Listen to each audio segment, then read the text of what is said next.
다 같이 하나님의 말씀을 보시겠습니다. 오늘 우리에게 주신 하나님의 말씀은 시편 3편 1절에서 8절의 말씀입니다. 1절에서 4절의 말씀을 우리가 가진 개역개정 성경으로 함께 읽겠습니다. 여호와여, 나의 대적이 어찌 그리 많은지요. 일어나 나를 치는 자가 많으니이다. 많은 사람이 나를 대적하여 말하기를 그는 하나님께 구원을 받지 못한다 하나이다. 여호와여, 주는 나의 방패시요 나의 영광이시요 나의 머리를 드시는 잔이시이다. 내가 나의 목소리를 여호와께 부르짖으니 그의 성산에서 응답하시는도다. 아멘.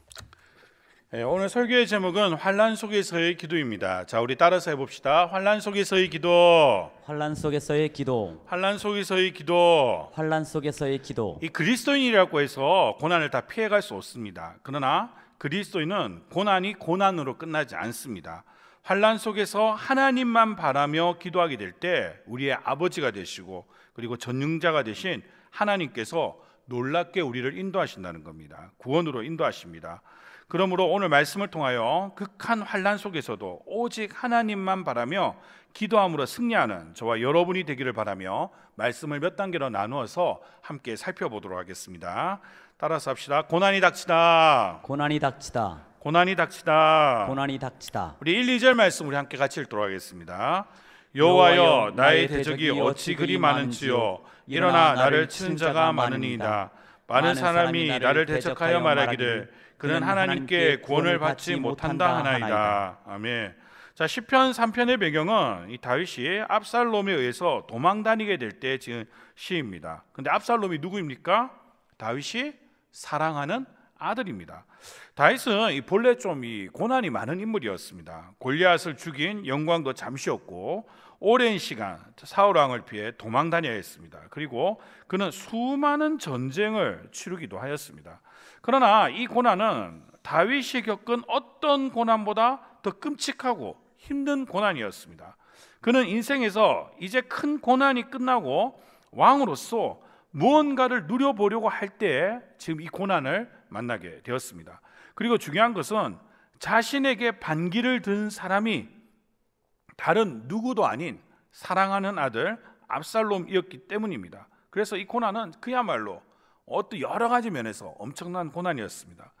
그러나 다윗은 이 고난의 상황에서도 자신이 무엇을 해야 하는지를 분명하게 알고 있는 사람이었습니다. 그는 신앙인으로서 무엇을 해야 하는지를 분명하게 알고 있었습니다. 그리스도인이라고 해서 고난을 피해갈 수는 없지만 분명한 것은 고난 가운데서도 주님이 함께 하신다는 것을 깨달았다는 겁니다. 프로이드라는 이 심리학자가 있습니다. 정신분석학이라는 내용으로 유명한 세계적인 심리학자이자 또한 대표적인 무신론자이기도 합니다. 그런 어떤 정신적인 그런 것들은 어떤 육체의 산물에 불과하다, 그런 것은 존재하지 않는다고 믿는 굉장히 무신론의 입장에서 철저하게 선 그러한 학자였습니다. 이 프로이드라는 사람이 감당할 수 없는 문제를 만났을 때 어떻게 해야 되냐고 누군가에게 질문을 받았어요.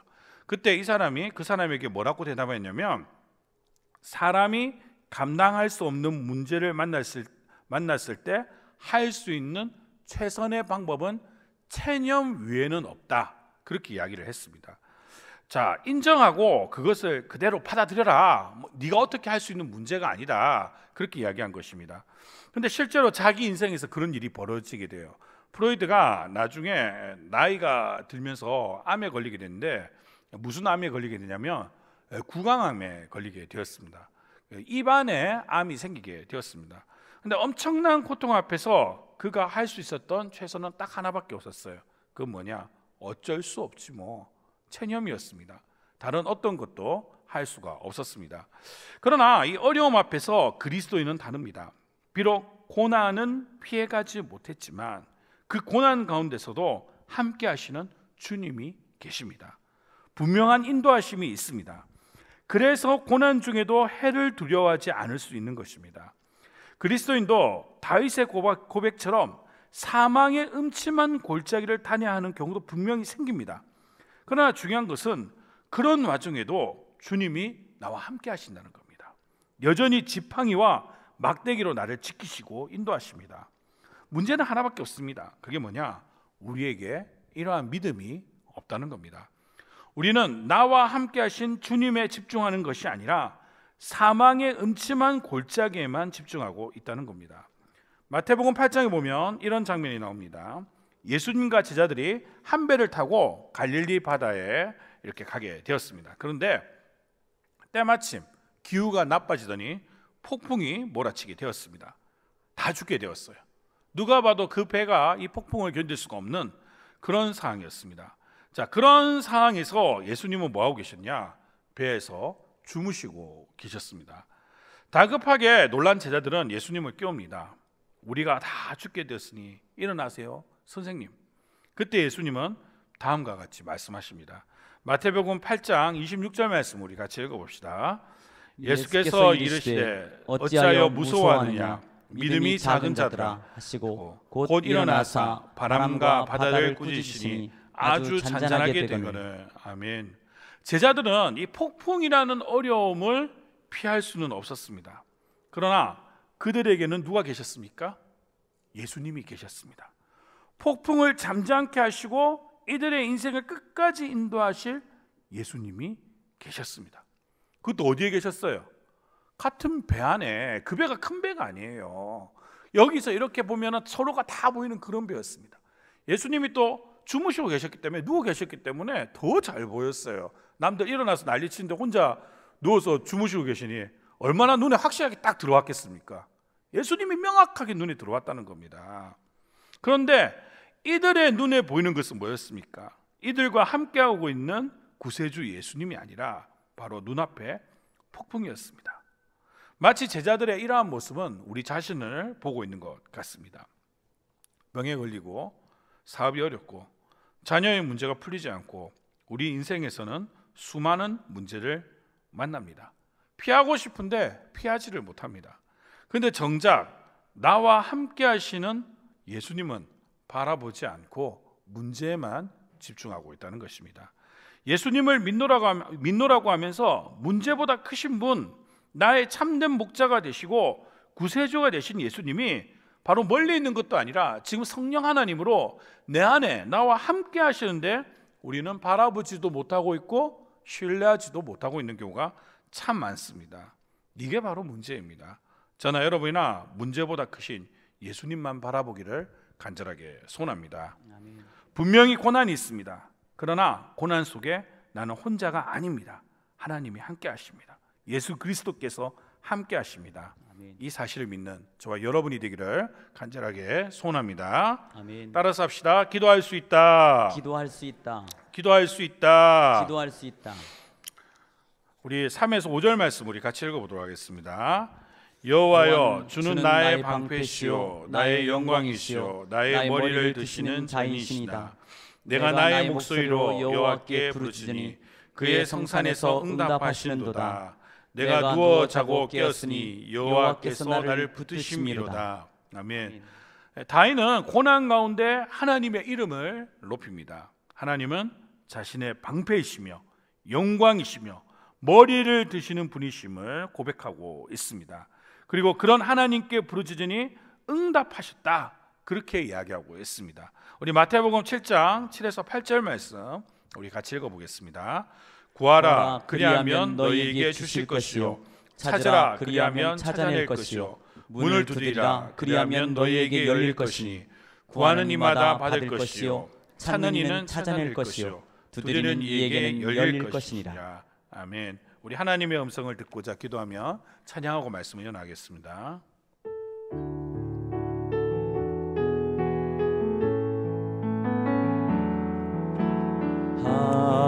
하나님의 음성을 듣고자 기도하면 귀를 기울이시고 내 기도를 들어주신다네. 깊은 웅덩이와 수렁에서 끌어주시고 나의 발을 반석 위에 세우시사 하셨네. 새 노래로 부르자 랄랄라. 하나님께 올릴 찬송을 새 노래로 부르자. 하나님 사랑을, 하나님의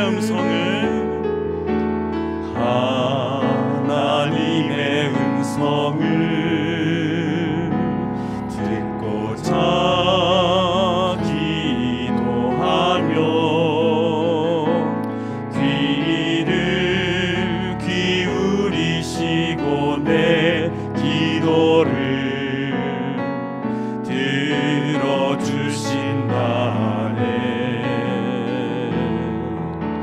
깊은 웅덩이와 수렁에서 끌어주시고 나의 발을 반석 위에 세우시사 나를 튼튼히 하셨네. 새 노래로 부르자 랄랄라. 하나님께 올릴 찬송을 새 노래로 부르자. 하나님 사랑을 주를 의지하고 교만하지 않으며 거짓에 치우치지 아니하며 복이 있으리라. 여호와 나의 주는 크신 권능의 구주라. 주의 크신 권능으로 우리들을 사랑하여 주시네. 새 노래로 부르자 랄랄라.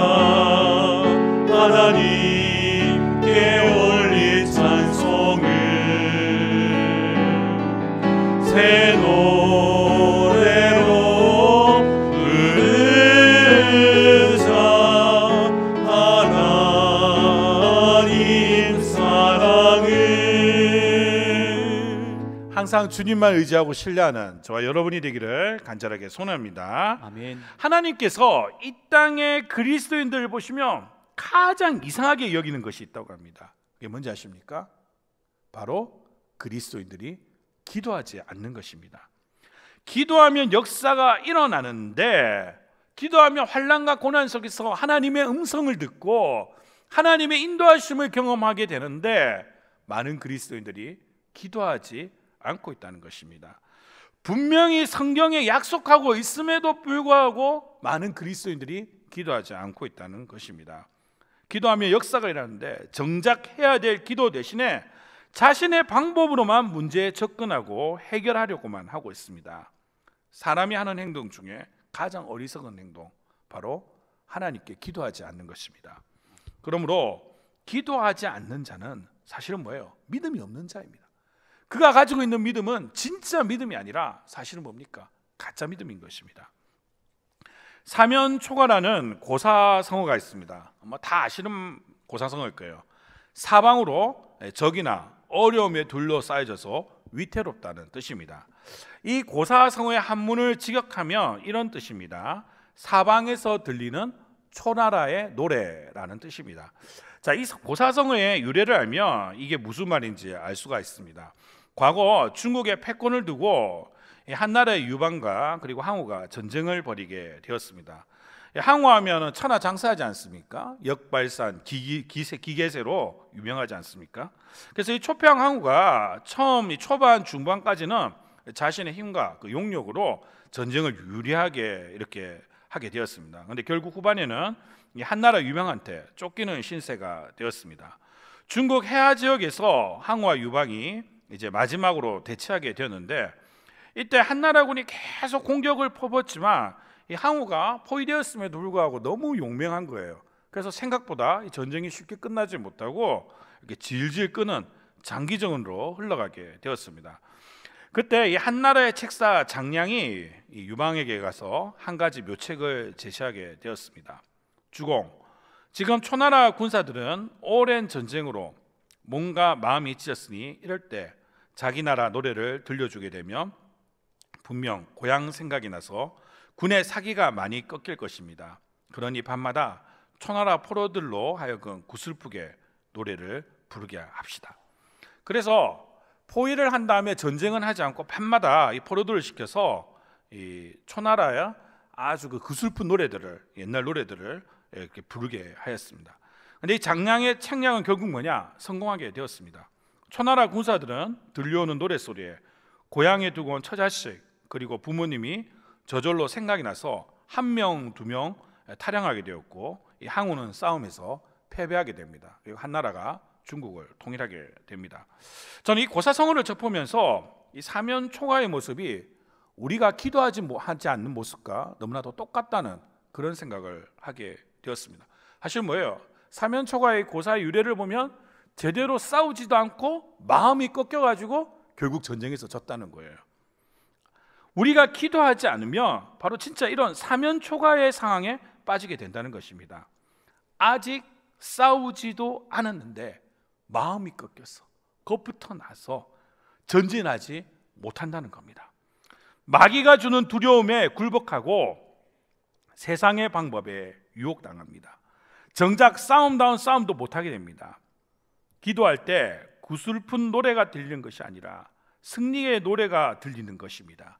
기도하는 저와 여러분이 되기를 간절하게 소원합니다. 아멘. 그러므로 우리는 기도의 팔을 높이 들고 항상 멈춰서는 안 됩니다. 무슨 일을 만나든지 어떠한 일을 있든지 우리는 기도해야 된다는 것입니다. 따라서 합시다. 구원은 우리 하나님께, 구원은 우리 하나님께, 구원은 우리 하나님께. 구원은 우리 하나님께. 6에서 8절 말씀 우리 같이 읽어보도록 하겠습니다. 천만인이 나를 애워싸 진친다 하여도 나는 두려워하지 아니하리이다. 여호와여 일어나소서. 나의 하나님이여 나를 구원하소서. 주께서 나의 모든 원수의 뺨을 치시며 악인의 이를 꺾으셨나이다. 구원은 여호와께 있사오니 주의 복을 주의 백성에게 내리소서. 아멘. 다윗은 자신이 부르짖는 소리에 하나님이 들으시고 응답하실 줄 분명하게 확실하게 믿었습니다. 다윗의 기도는 막연한 기도가 아니라 하나님의 인도하심과 능력을 믿는 진짜 이 믿음의 기도였습니다. 우리의 기도가 힘이 없는 것은 하나님에 대한 완전한 신뢰가 없기 때문입니다. 우리가 구원을 베푸시는 하나님을 온전하게 신뢰하고 기도하면 우리의 삶의 역사가, 우리의 삶에 하나님의 역사가 일어나게 되어 있습니다. 다음은 마크 부캐넌이라는 분의 열렬함이라는 책에 나오는 내용입니다. 제가 그 책에 나오는 내용을 읽어 드리도록 하겠습니다. 목회자이며 교육자인 윌리엄 윌리몬 친구가 1970년대 냉전이 절정을 이룰 무렵 무신론 왕국의 교회 상태를 조사해보고 보고할 의무를 띠고 세계교회협의회 대표 임원단의 일원으로 소련에 간 적이 있었다. 그러나 그는 소련 교회에 실망한 것 같았다. 본국에 돌아온 그는 거만하고 경멸적인 어투로 윌리몬에게 이렇게 말했다. 소련 교회는 말일세, 기도하는 꼬부랑 할머니들 집단에 지나지 않아 하늘나라에 향이나 피어대지 현실로 보여주는 게 없다는 말이야. 당시에 이 소련 같은 경우에는 공산국가였음에도 불구하고 정교회의 역사가 워낙 뿌리 깊게 있기 때문에 완전히 정교회를 뿌리 뽑지 못하고 어떤 명백을 유지하게 해줬습니다. 그런데 그 정교회에 이 윌리엄 윌리몬이라는 사람이 방문했는데 노인들밖에 없는 거예요. 뭐 당연히 그럴 수밖에 없겠죠. 공산국가였으니까. 하지만 세월이 지난 지금 결국 무실론 왕국, 소련의 수호성자 레닌과 스탈린의 동상은 산산이 파괴되어 채석장으로 보내지게 되었다. 꼬부랑 할머니들의 기도를 얕보지 말라. 그들은 볼세비키 유치원 어린이처럼 연약하게 만든 볼세비키를 유치원 어린이처럼 연약하게 만든 비밀혁명 요원이었다. 그들은 비밀 폭탄 제조 공장을 운영하고 있었다. 당신의 삶을 하나님 앞에 온전히 드리라. 쉬지 말고 기도하라. 당신의 모든 삶을 하나님의 임재 안으로 가져가라. 지금은 그것이 향으로 그칠지 모른다. 그러나 어느 날 선하신 하나님의 손으로부터 폭탄이 떨어질 것이다. 그렇게 될 때 세상 모든 것은 원래의 모습을 회복할 것이다. 이것이 바로 믿음의 기도의 힘입니다. 그 꼬부랑 할머니들이 기도하였더니 교회에서 기도하였더니 무슨 일이 벌어졌습니까? 철의 장막이 무너진 줄 믿습니다. 우리는 신앙의 눈으로 역사를 볼 수가 있어야 돼요. 세상적으로 정치 경제 여러 이유가 있죠. 그러나 하나님의 기도하는 사람들 때문에 하나님의 역사함이 일어날 줄 믿습니다. 아멘. 마찬가지입니다. 우리가 기도하게 될 때 소련의 철의 장막이 무너진 것처럼 우리 가정을 둘러싸고 있는 어려움의 이 장막들, 내 자신을 둘러싸고 있는 어려움의 장막들, 교회를 둘러싸고 있는 이 어려움의 장막들, 이 대한민국을 둘러싸고 있는 이 어둠의 장막들, 주 예수의 이름으로 다 무너질 줄 믿습니다. 아멘. 구원은 우리 하나님께 있습니다. 우리가 고난을 피할 수는 없지만 믿음으로 기도하게 될 때 분명히 승리한다는 것입니다. 디모데후서 4장 17절 말씀 우리 같이 읽어봅시다. 주께서 내 곁에 서서 나에게 힘을 주심은 나로 말미암아 선포된 말씀이 온전히 전파되어 모든 이방인이 듣게 하려 하심이니 내가 사자의 입에서 건짐을 받았느니라. 아멘. 이 사도 바울이 경험한 어려움은 그야말로 상상을 초월한 어려움이었습니다. 여러 번 옥에 갇혔고 여러 번 매를 맞았고 여러 번 죽을 뻔하였습니다. 그가 참여한 이 선한 싸움은 사람의 힘으로 이기기에는 너무나도 힘든 어려움이었습니다. 그런 상황 속에서 사도 바울은 자신이 사자의 입에서 건짐을 받았다, 그렇게 고백을 하고 있습니다. 사도 바울이 사자의 입에서 건짐을 받았다고 표현한 데는 몇 가지 이유가 있습니다. 첫 번째는 뭐냐? 정말 어려운 상황에서 건짐을 받았다는 의미입니다. 사자라는 맹수는 사람의 힘으로 어떻게 할 수 있는 맹수가 아니지 않습니까? 그런 맹수에게 건짐을 받았다는 것 자체가 기적입니다. 어려운 상황은 있었지만 하나님의 크신 능력이 자신과 함께하였음을 나타내고 있는 것입니다. 두 번째는 뭐냐? 사자의 입에서 건짐을 받았다는 표현은 다니엘 사건에 자신의 사건을 비유한 것이다, 이렇게 볼 수가 있습니다. 다니엘이 페르시아 총리 대신이 되었을 때 왕 외에 다른 신에게 절하는 자는 사자의 굴에 들어가게 되는 그런 조서가 내리게 되었습니다. 다니엘은 그럼에도 불구하고 하나님을 경배하게 되고 그 결과 사자굴에 떨어지게 되었습니다. 그러나 하나님은 사자들의 입을 막으셔서 다니엘을 보호해 주셨습니다. 죽음을 각오하고 주님을 따는 다니엘을 하나님이 보호해 주신 겁니다. 사도 바울 자신 역시 마찬가지는 겁니다. 사자에게 잡아먹힐 상황 자체는 피하지 못했어요. 그 상황 자체는 만나게 되었습니다. 그러나 그 상황 속에서 하나님이 자기와 함께 하심으로 건져주셨음을 선포하고 있습니다. 그 이유는 다니엘이 하나님의 말씀대로 살기 위하여 고난을 자처한 것처럼 본인 역시 자신에게 온 하나님의 말씀, 즉 복음 전파를 위해 힘썼기 때문이라고 선포하고 있습니다. 우리가 믿음의 선한 싸움을 하다 보면 정말 주저앉고 싶을 때도 있습니다.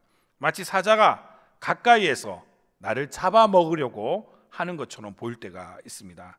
그러나 기억하시기 바랍니다. 주님이 문제보다 더 크십니다. 아멘. 그리고 그 주님이 함께 하십니다. 주님이 함께 하시면 이길 수가 있습니다. 참을 수 없을 때 참을 수 있고 사랑할 수 없을 때 사랑할 수 있습니다. 용서하기 힘들 때 용서할 힘을 주십니다. 내 안에 분노와 미움이 넘쳐날 때 그것을 막으시고 평화를 주십니다. 내가 가진 문제에 대해서 이 문제를 피할 수는 없지만 분명한 이 문제 속에서 인도하시는 길을 보이신다는 겁니다. 이 싸움은 내 힘이 아니라 주님의 힘으로 싸우는 것이고 분명한 것은 승리한다는 것입니다. 구원은 오직 우리 하나님께 있습니다. 그러므로 저와 여러분은 승리를 주시는 하나님을 믿고 전진합시다. 기도합시다. 우리는 패배하지 않습니다. 우리가 기도할 때 하나님은 분명하게 역사하십니다. 이러한 믿음을 가지고 기도의 팔을 높이 들고 항상 승리하는 저와 여러분이 되기를 간절하게 소원합니다. 우리 말씀을 생각하시면서 우리 마음속에 근심 있는 사랑 우리 함께 찬양하도록 하겠습니다. 마음속에 근심 있는 사람 주 예수 앞에 아뢰어라. 슬픈 마음 있을 때라도 주 예수께 아뢰라. 주 예수 앞에 아뢰어라. 주 우리의 친구니 무엇이나 근심하지 말고 주 예수께 아뢰라. 눈물 나며 깊은 한숨 쉴 때 주 예수 앞에 아뢰어라. 은밀한 죄 내게 있더라도 주 예수께 아뢰라.